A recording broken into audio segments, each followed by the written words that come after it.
Good evening and welcome to the Brockton Public Schools Account Review Subcommittee meeting. Today is Tuesday, March 3rd, 2026, and it's currently 6 p.m. We are gathered at Dr. William H. Arnone Theater at 135 Belmont Street, Brockton, Massachusetts 02301. In addition to being here today, this meeting will be recorded and uploaded to Comcast Channel 8 and 1071 HD version, and will be available online via this link, www.youtube.com/TheBrocktonChannels. I call this meeting to order and I will establish a quorum. Mr. Pina here, myself, the chair of this subcommittee as well, Ms. Oliver Here. and Ms. Santello. Here. We do have a quorum. We have our superintendent as the clerk tonight. Agenda item number 3 is review of warrants. I believe we have the superintendent and Kim Sai here to provide an overview of the warrant system, what entails, what are the processes, who are signing off on these warrants, and to answer any questions that we may have as school committee members. Take it from there. Yes. All right. Good evening. Hi. Good evening. Oh, There's no mic, so you just have to speak Oh, up. okay, great. Good evening. Thank you so much for having me here. So as you are aware, state regulations require school committee to review bills and payroll warrants prior to being paid. And this was reinforced in the 2012 Department of Revenue review, as well as the most recent audit by Nystrom Beckham. And we are pleased to present that we have implemented a process, and it is new, and it's an opportunity for us to provide feedback to determine what works for the committee in the most effective and efficient way. But generally speaking, as you are aware, municipalities purchase goods and services via the requisition and purchase order process. So once a duly executed purchase order is received, services are rendered and goods are received, we then send over that paperwork to the city auditor's office for further review and processing for payment.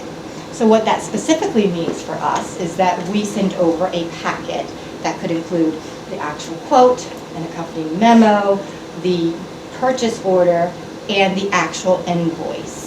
That is scanned, then uploaded into Munis, into the vendor profile, and the original paperwork is then sent over to the city auditor's office for further review and confirmation before processing for payment.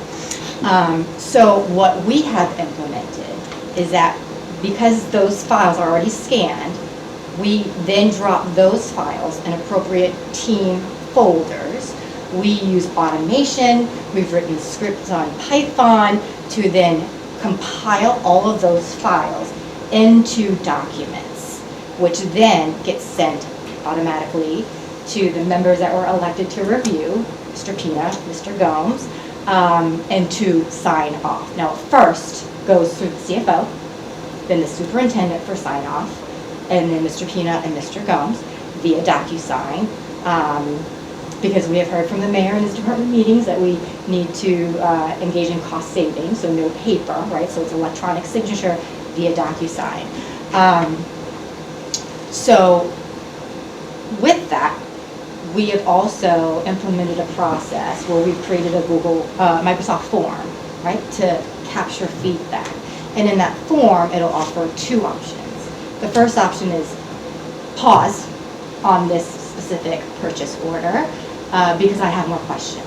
And because of the timing and when it's sent out, we have enough time to alert the city auditor's office to stop payment. As long as, people kind of stick to their schedule in reviewing the information. And I understand that some weeks there's a lot of information, right? And some weeks that are slower. Then the second option is process payment, but I have additional questions. And as you are aware with Microsoft Forms, you can download an Excel spreadsheet with all of the questions. We then provide the responses with the corresponding teams. And that's shared with Mr. Gomes and Mr. Pina.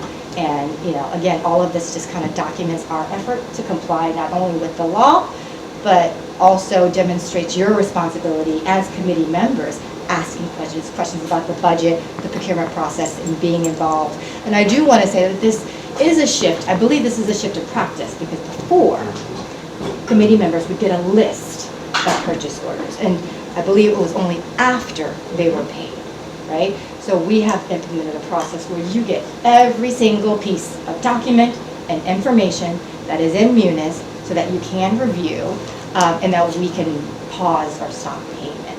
And included in the packet is also the payroll report as well.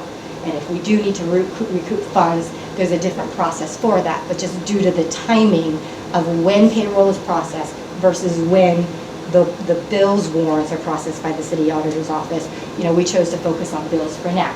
Now, with that said, this is a new process. We're implementing it wholly new, very detailed and thorough. So we're happy to pivot, obtain feedback, change if necessary. Maybe in a year we reassess and think of a different process, but at least this is just a preliminary, sort of guidelines and methods we have implemented thus far. So I'm happy to answer any questions. Ms. Sullivan? Was it in front? You both raise your hands. I thought you said Miss Sullivan. Ms. Sullivan. Don't you. I'm sorry. Don't you. Oh, my voice is not that great today. I truly appreciate this. This is something we've been waiting and been asking for a very long time. I know Mr. Rodriguez has been on this for a very long time to finally get this process going. And just for the fact that it's been implemented, I do like the fact that we do have two members that is very knowledgeable and able to do this procedures and process. And I do like the fact that there's like a pause system, and especially like why are we billing this, why is it late, why are we paying something from 2024 2025. I think that's a great system to have that, and just like say ask more questions about it. So I do like that process a lot. So before they sign anything, it doesn't go to the audit yet, right? So they would have to sign off before it goes to the audit at the city hall? So due to the timing of everything, and so we have a deadline of Wednesday by the end of day. And then Thursday, the city auditor's office starts processing for that payroll warrant period, and the check goes out the following Wednesday. So we're working within the timelines that were provided, which are necessary. But remember, it has to go off to the CFO, the superintendent, Mr. Peanut, and Mr. Gomes. So we ask for a Friday goal. And again, some weeks are maybe easier than others, right? But we ask for a Friday goal so that we have enough time on Monday and Tuesday to pull payment if necessary by Wednesday. That's a great idea. Also, we working with the vendors to be sending their invoices in a timely manner, so we'll have time to process their payments. So that's a whole sort of separate topic about open purchase orders. And I know we've been sending out some just kind of reminders to staff on, here's your list of open purchase orders. We're trying to get ahead of the game because in May and June it is a mad dash, and it's here's the open purchase orders. We create sheets, we share it with teams. We're what's going on with each? Has this been processed? Has the paperwork been sent over? So we're trying to be a little bit more proactive on that. And building our capacity to send out monthly reports. That's something separate. But Okay. This is when they get the invoice, or when services are rendered or goods are received, then they process for payment. Okay, perfect. Thank you so much. I appreciate that. Thank you very much for your responses, the questions that I had, because it is a new process. And this is more of a post-audit process, this committee right here, correct?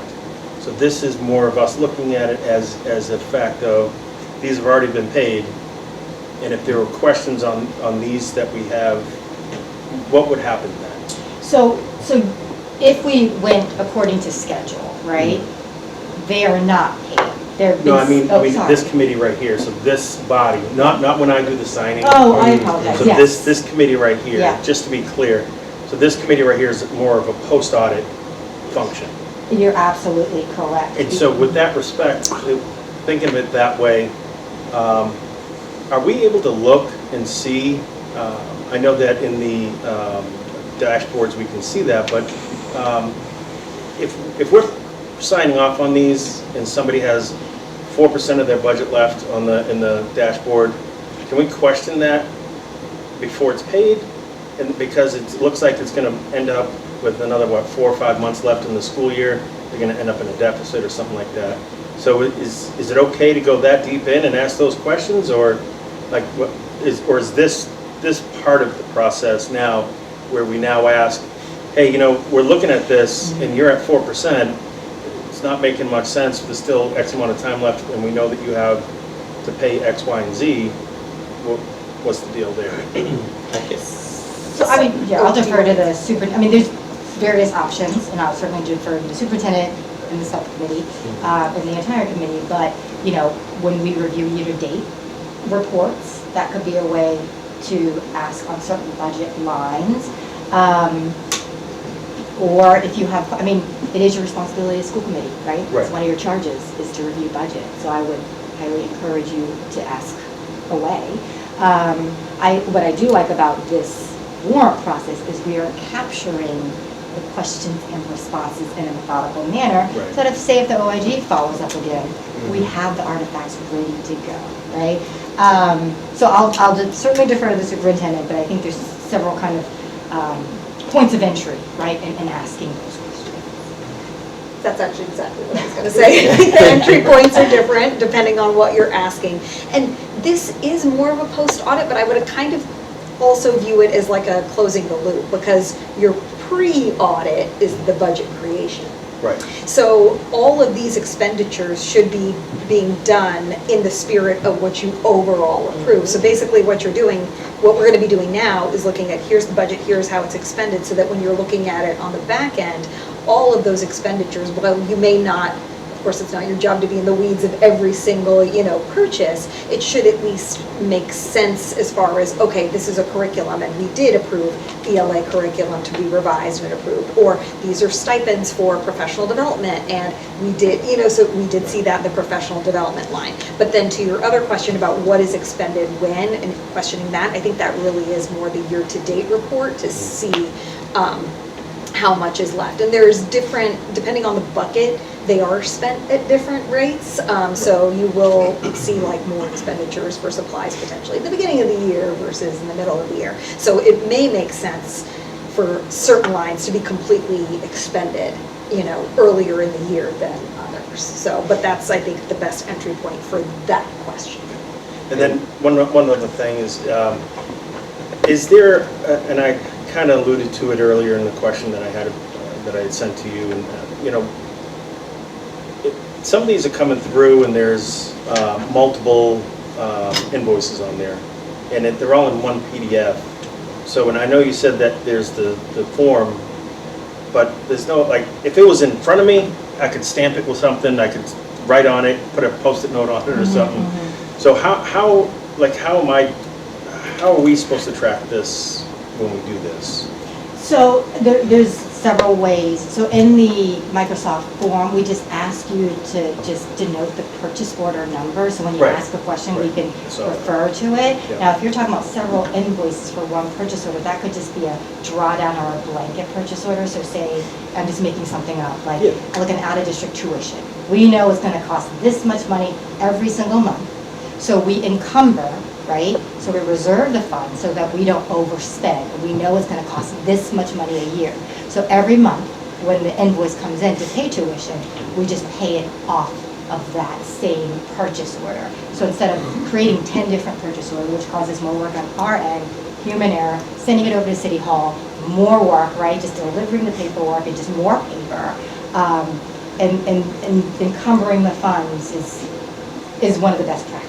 So it's kind of like curbing your spending limit. So perhaps it's that one, but I know we do have a meeting scheduled, and perhaps we can review some together, and we can certainly tweak the form, or if you prefer just handing over, your handwritten notes, we can certainly, discuss and see how we can best support you through this process. And lastly, I'll just say that obviously this and the finance subcommittee are the two most important committees, I believe, for the school committee as a whole because of our responsibilities.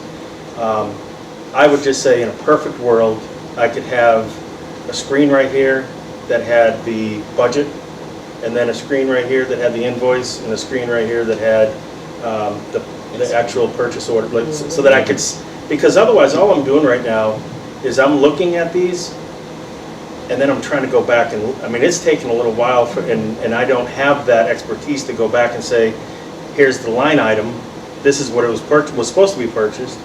If it was, and if it's a drawdown, or if it's a full purchase order, whatever it is, it becomes a little bit more difficult. So in the federal government, we used to call it Y and fly, when you just click Y and go. And so sometimes I feel that way. So really, all I can look at is say, even if it's a double invoice, I can't tell, because I'm not going to remember back to last month or last week that I reviewed these, because there's so many of them. I feel like there's another route that we can take to ensure that, and I know not everyone has 3 screens, but I'm just thinking about how my house is set up. So I'm looking at it in a way that is more conducive to trying to actually do the job that I was asked to do. Absolutely, and thank you for those insightful comments and those kind of nuanced feedback, because I know you're really looking at the information and going through with it with due diligence. And we can certainly flesh that out, right? Like if it's about account balances, I just need to know what is specifically helpful for you, and if we can automate it, because we have it in Excel spreadsheets. Exactly, yeah. So if there's a way that I can, I certainly will. The issue is I cannot pull a current purchase order list that's being paid from Lewis. That's the issue, right? Not an open one? An open one, but that's not necessarily the ones that are getting paid in this warrant review process, right? Because if you think about it, it would be great if everything that's uploaded, right? So you can run a report from Monday to Sunday, anything that's been uploaded for these vendors, download the uploads. There's no capacity to do that. So therefore, when folks are uploading, we're asking them, hey, as you're uploading, drag and drop it into the appropriate folder.